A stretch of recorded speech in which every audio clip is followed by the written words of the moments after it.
Welcome to another year of A Living History of Bronxville. This marks the 6th year that we have been interviewing people who live in Bronxville in the last decade of the 20th century and in some way have made a major contribution either to the community or to their own profession in general. Tonight, I am delighted to have with us Amy Unfried. Amy, well, welcome to our show. Thank you very much. And let me just say that Amy is the first in a series that we will be doing on Bronxville artists, writers, and poets. Before I begin, though, I really have to acknowledge somebody who makes this program all possible, and that is our technical director, Peter North, who does all the camera work and the editing and pulls this show together. So I want to take this opportunity to acknowledge his contribution and to thank him before I begin. Now, also before I begin with you, Amy, I am going to read Amy's mission statement. Amy is going to be one of our artists that we interview, and I wonder how many of you have really written your own mission statement. Amy has, and it's not very long, so to begin with, Amy, if you don't mind, I'm just going to read it. It's all written out. I have chosen to work with 3 of the most enduring aspects of sculpture: the human figure as a subject, the traditional realist style, and the medium of bronze. All of these can last indeed. They have lasted for thousands of years. These 3 choices have led to work that is classical and timeless in its strength, beauty, and dignity. Amy, did it take you long to arrive at this mission statement? Well, artists are constantly revising their statements, and you get an idea and you go back and put it into what you've been handing out for a while, and it's a constant matter of revision as you change your ideas and as you think of a better way to express what you're trying to do. And get yourself more grounded in what you want to do. Mm-hmm. Before we begin specifically with making sculptures, let's just get a little information about your background and everything.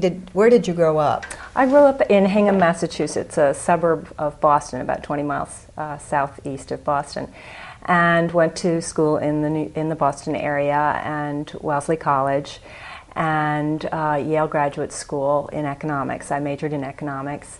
And my master's degree is in economics, and I worked in finance and economics for several years. Is in New York City you were? Yes, I was with Citibank when it was First National Citibank. So was I. In the economics department there, and then I. What year was that, out of curiosity? 66, right? 67 to 69. I was there from 66 until 67. It's very interesting. We should do this off camera, but anyway.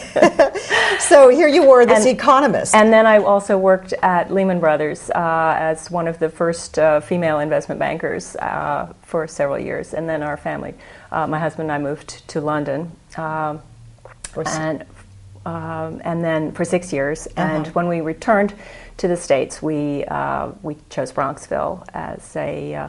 By then we had our first 2 children, Lydia and Thomas were born, and then Juliet was born after we returned here. And your husband is Steve obviously. He's with First Boston, Credit Suisse First Boston Investment Banking. And so you probably met him on Wall Street or something? No, like actually that? We met in graduate school. So you knew him. But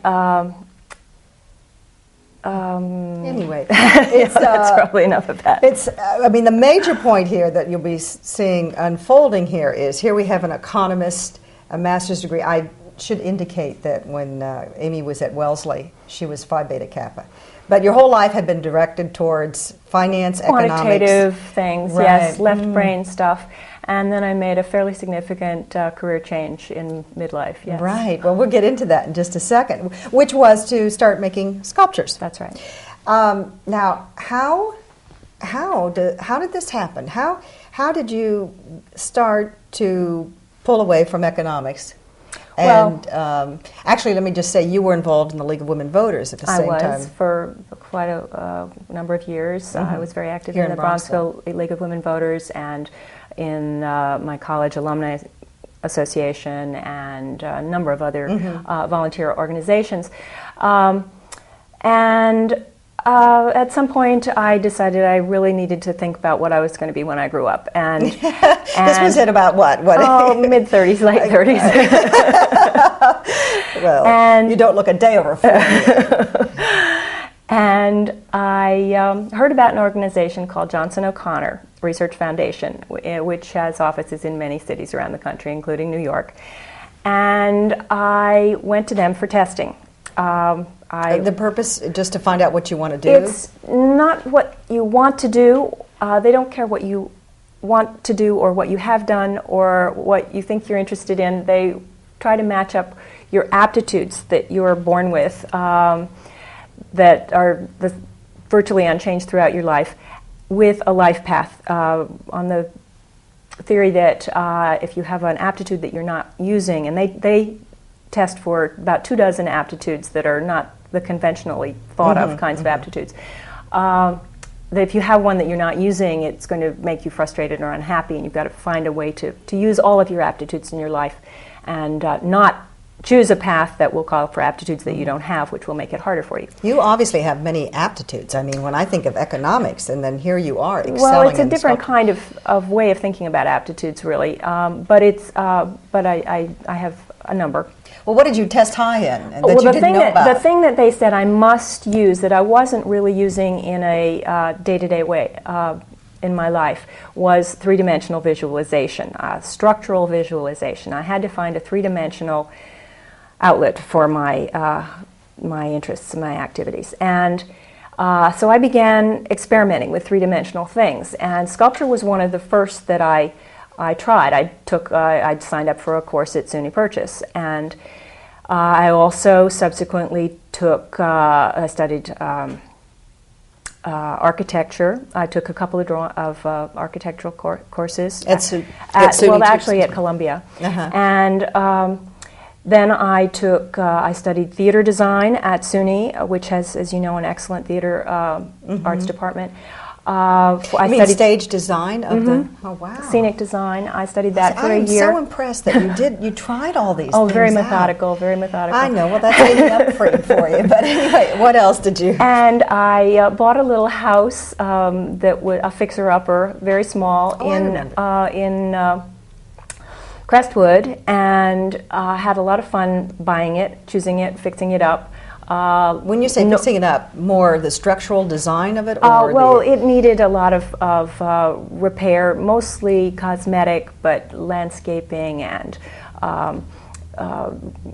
fixing up the kitchen and polishing the floors and stuff. It was fun to do, but it was, when I went to sell it, I was at the total mercy of the market, and that was not fun at all. Yeah. So I did not repeat that experiment once I got it off my hands. You found something that you didn't like to do. But meanwhile, as I was doing all these other things and gradually eliminating them as they turned out to be not as successful as I felt I wanted, I was continuing with Sculpture and enjoying it very much and taking more courses. And I did take some other art courses at SUNY too in the visual arts department. I took some painting and some etching and other things, and more Sculpture. And finding that it actually, I'd gotten into it for the three-dimensional thing, but I was recognizing other aptitudes that Johnson O'Connor had identified that it also satisfied. Such as?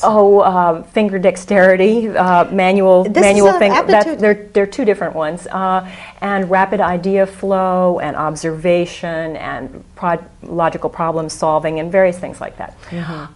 And there is a lot of problem solving in making a sculpture. Isn't there? There's technical stuff, and there's just design things. Design memory. That's another one.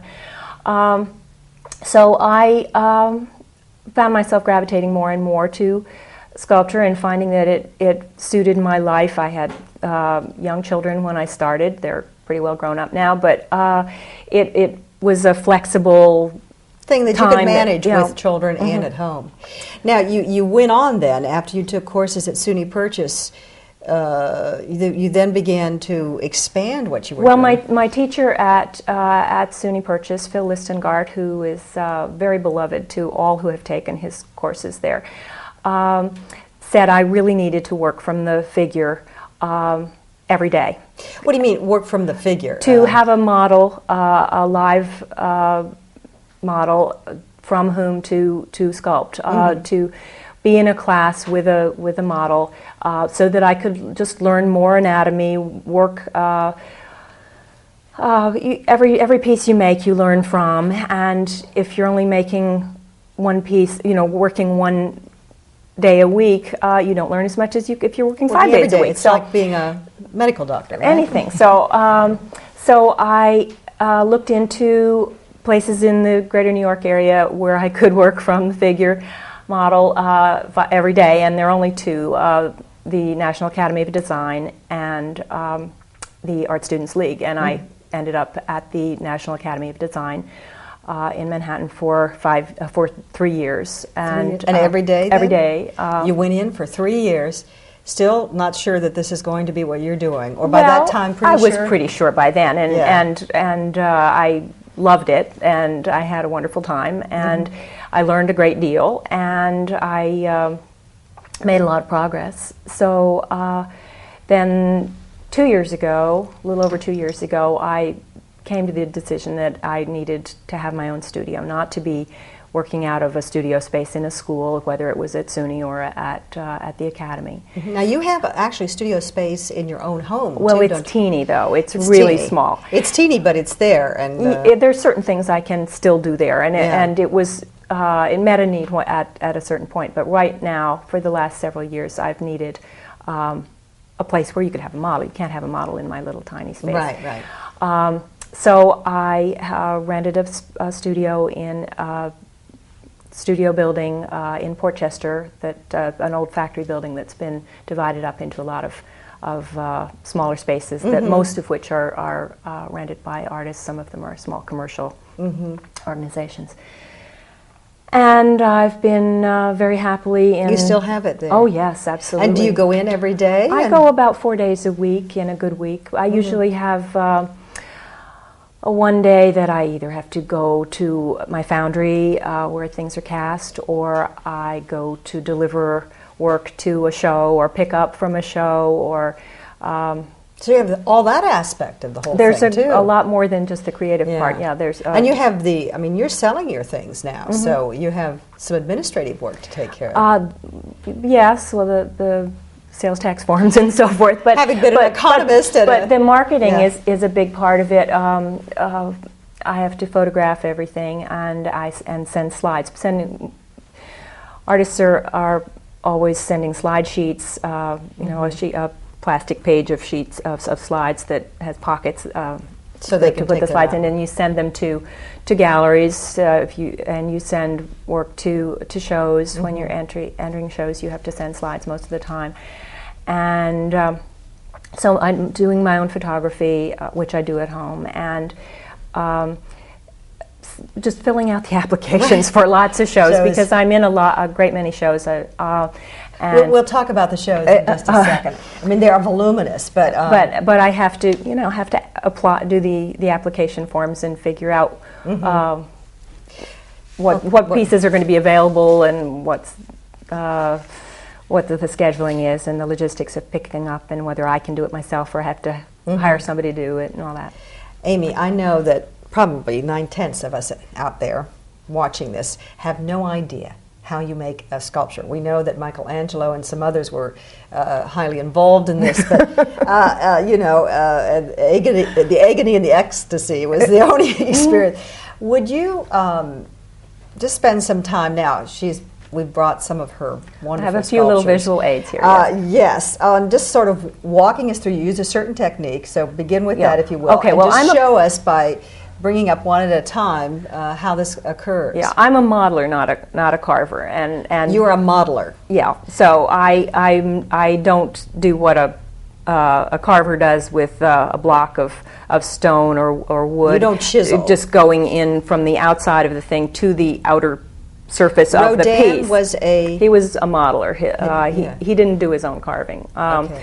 although many of his works that we're most familiar with are now available. I mean, they exist in stone, but he didn't actually carve it himself in most cases. A modeler starts with the in the inner core of the piece and builds it out from the inside of the piece to the surface. Okay, this is an armature, which kind of graphically illustrates. This is armature. This is the first step. This is, well, you don't need necessarily use it, but on a standing piece, for instance, that needs the structural support so that it doesn't fall over or sag while you're working on it, and while it's being prepared for casting and so on. But so if you're doing a standing piece, and this is a simple thing that you can buy in an art store. This is heavy? No, it's just very flexible aluminum wire, so that it can take any kind of a pose. This is fun. And so when you're starting, this is the inside, and you just build up with clay out. You just out stick from clay that. around it. Yeah, and. That's interesting. And so, and this holds the thing, and you could have a very fat figure. You just build it out from this little wire. So then, anyway, you build it out. Number one is an armature. It doesn't have to be. It doesn't have to be. But if it's a standing figure, and you need to have some support when you begin. That's how it. Eventually, one arrives at the piece in clay, and then if you're going to make bronze, cast it in bronze, there's a series of molds that you use that you go through. The first thing is there's a step between clay and bronze, which is a wax. You have to make a replication of it in wax. So you have this into imagine that this is a clay sculpture. Yeah. A flexible rubber mold is made around this, which is then supported, because it's flexible and floppy, by a plaster outer mold, which is called the mother mold. And I've always wondered what a mother. And I have one of these here. This is that's an example. This is the mother mold. This looks like a mummy to me. Yeah. And this comes apart. Ooh. And so you see, this is the flexible rubber mold, which... now, what was inside? There was a clay figure, which then, after the rubber was made around it, and then outside of that, because when the clay was in there, the rubber didn't wobble. Right. And then you take the clay out, though. It doesn't disintegrate. After the whole thing is made, after the mother mold is made, then you take it out and you throw away the clay. The clay is not worth saving. Well, you can recycle it down to powder and add water and reconstitute it, but it's not. The piece is not kept. So. So then with this mold system, you put it back together and you pour wax in there, or you paint wax in to a uniform thickness of about less than 1/4 of an inch. And then you take it, open up the mold again, and it comes nicely out of the flexible parts of this, so that you get an exact replication of the clay in wax, and it's hollow. And then you work on. So you have this whole wax thing that looks just like the clay, and the artist has an opportunity at that point to make further changes or improvements or changes in the wax at that time. And then another system of another mold is made around that. Of what? There are a couple of different kinds, but there's a ceramic shell technique that was developed during World War II for making airplane propellers, but which has become applied to the casting of bronzes. So you make it. So that mold is made. We're talking now. We're at the foundry. The foundry does this work. There are a number So of getting a good foundry is excellent actually- art foundries in the New York area, and the one I use is in Brewster. It's called Argos, and they're very, very good. There are things that have to be done to the wax so that when that mold goes into the furnace, there are tubes and stuff that are attached to it, so that the wax can melt out of the mold, and that then after it's melted out in the furnace, and at that point the wax is gone. That's why they call it the lost wax method. Okay. Then the metal has to be able to be poured back into the mold to go everywhere where the wax used to be. I see. So then you, at this point, after that is cooled Now the metal is always bronze? that's what I use. There are other metals that are used. Aluminum is sometimes used. Sometimes people cast things in silver or pewter or something like that. They typically would be very small. Yeah. But bronze is sort of the classic one. Okay. So now we're down to the bronze. Then at this point you have a replication of the clay, which is gone, and the wax, which is gone, in metal. And at that whoopsie. Take this off. Thank you. And so then you have metal. I love this. This is what do you call this one? This piece is called Flora. Flora. She's carrying flowers. But the metal doesn't look like this when it comes out of the mold.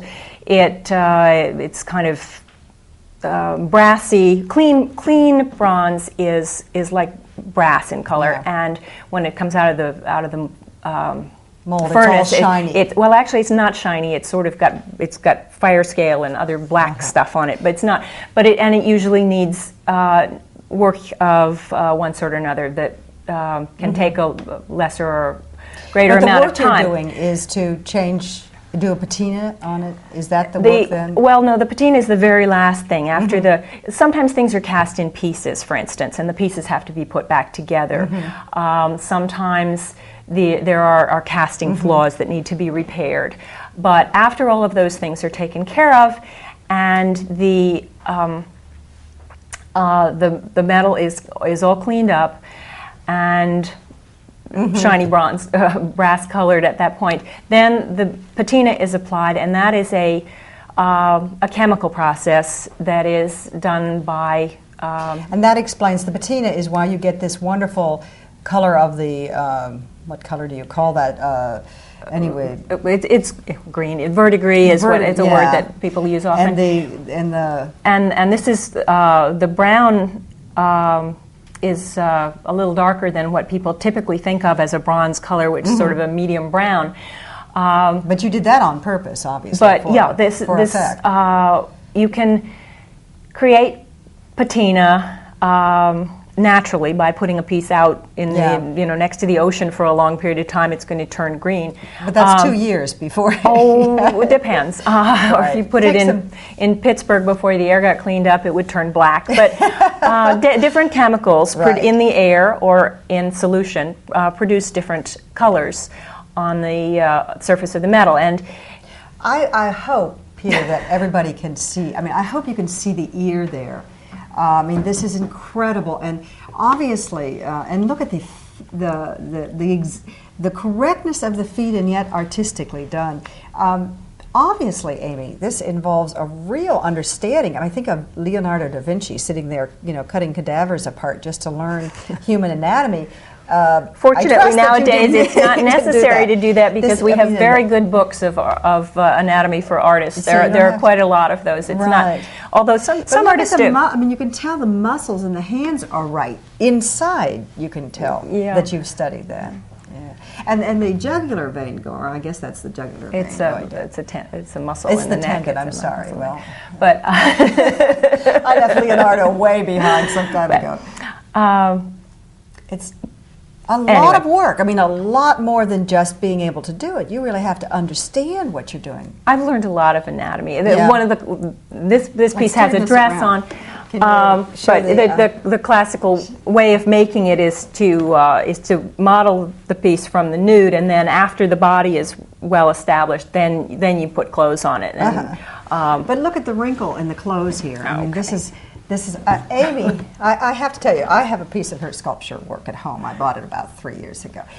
Even in 3 years, Amy, you have just made tremendous.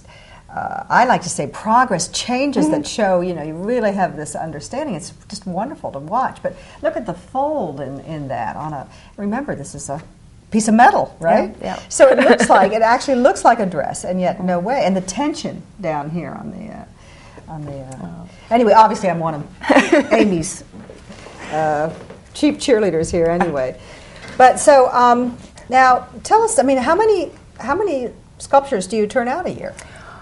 Oh, it varies. Half a dozen to maybe a dozen some years. Depends. I mean, some things I do. A small thing doesn't take as long as a big thing. So it's hard to say that.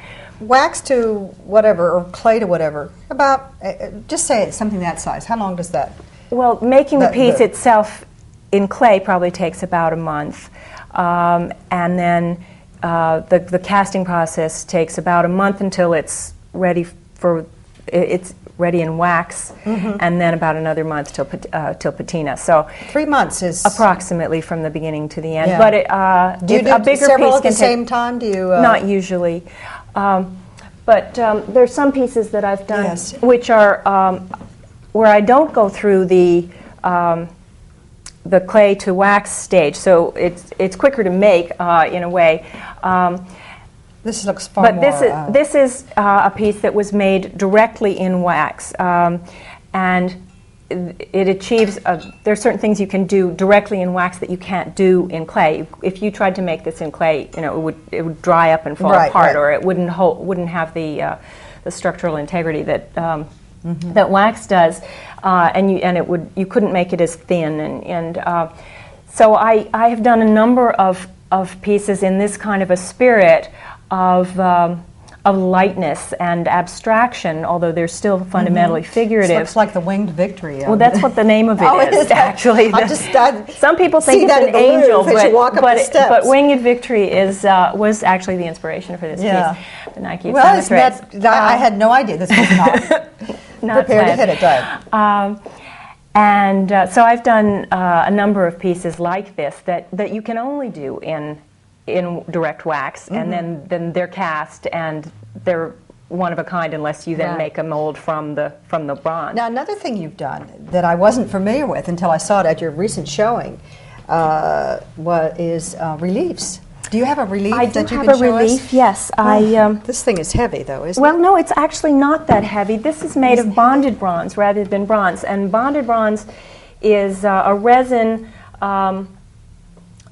product that has in the outer part of it 90% bronze powder mixed with the resin, so that it is visually indistinguishable from bronze and can take the same kind of patina.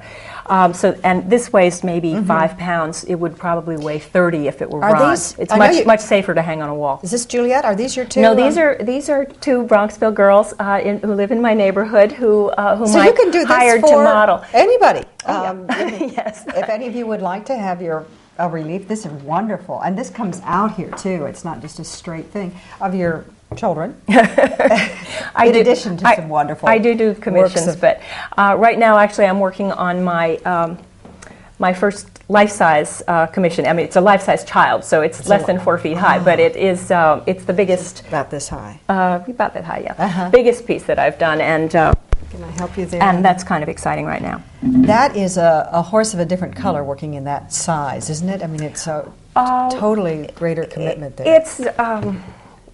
It takes longer to make. It's more expensive to cast. It's more expensive for the purchaser, but and it's a more important statement. A lot more work. and you had once talked in terms of doing a collection of the women leaders. This is this is my long-term goal. I would love someday to make a life-size or larger than life-size sculpture for a public place, Central Park or something like that, a number of women that I have in mind. I've done some sketches in clay. That you that's feel my have that's made a my contribution to my mankind. my dream. My Oh, I'm sure it's going to come true. It's just a matter of time. Now, I wish we could go on forever, but we can't. You show these, right? Mm-hmm. And actually, Amy has a list. I'm just going to show you. I mean, I cannot begin to read all the things, her showings for this year. But you were just, there's a difference between where you show things and how you get in a show.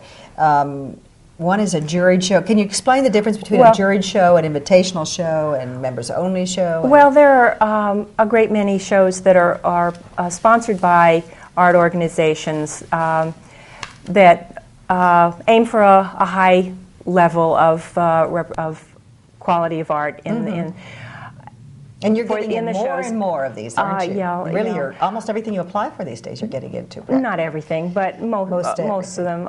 She's being modest. And so you submit an entry to a juried show, send in your slides usually, and a juried show simply means that they don't take everything they get. They try to take the best, or it may not necessarily. Opinions vary. The jury's rulings are very subjective, right. So that of things course. that and the ones that are most objective and are most the ones people you don't get in. Right? disagree with the juries a lot, but right. What is the most prestigious juried?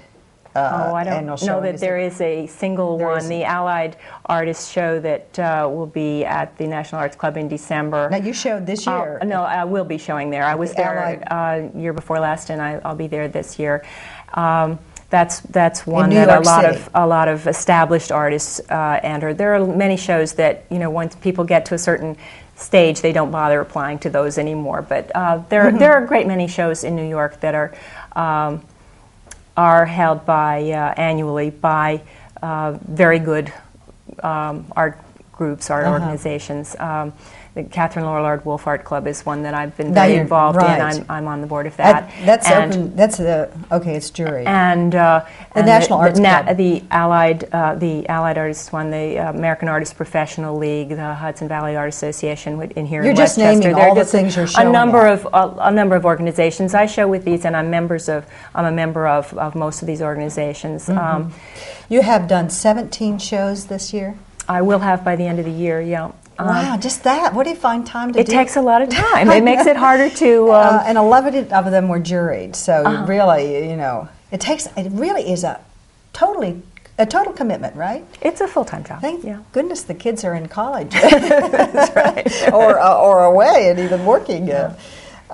So you began to mention some of them, the Allied Artists of American Annual Exhibit, the National Association of Women's Artists Exhibit, the American Artists Professional League, Grand National Exhibit. I could go on. The Artworks 5 group exhibition at Court some Gallery of these are in Lincoln Center, no less. Yeah, they're groups that have small group shows. So the one at Lincoln Center in the summer, or I was in a show at the Bronxville Women's Club last spring with 2 other people. And that kind of show gives the opportunity to exhibit a substantially larger number of pieces than the 1 or 2 that one is usually allowed to enter in a juried show. So it's nice to have. Have you done a single show all just by yourself? Yeah, I did. I'm a member of the Mamaroneck Artists Guild in Larchmont, and I had a solo show there a couple of years ago. I had a show at Concordia a couple of years ago. I'll be having a show. Concordia College here. College here.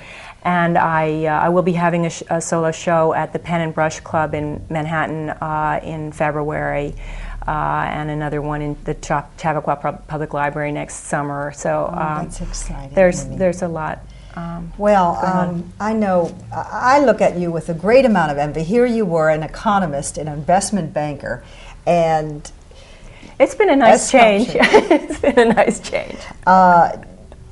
If people want to see more of your work, can they just pick up the phone and give you a call? Absolutely. Yeah, my house is one of my galleries. Your house, and the show that was done 2 weeks ago really gave people an opportunity to see all the many things you've done. And so here you are, a whole new career Any thoughts about the rest of us? Should we all go back to do testing on Well, what our... if anybody doesn't know if they're unhappy with their job or they don't know what direction to go in, I think Johnson O'Connor is... this is not a plug for this company. It's wonderful, but I mean, it changed my life. It really did. It was a turning point for me when I went there. Some people go there and don't find anything particularly helpful, but it was very important for me. Well, when I think of what we might have missed had you not gone there, I'm very thankful that you did. And just let me also express my gratitude for joining me today. And my pleasure. For this interview, and again to Peter North, who is taping this, and to you for joining us today. Thank you very much, and good night.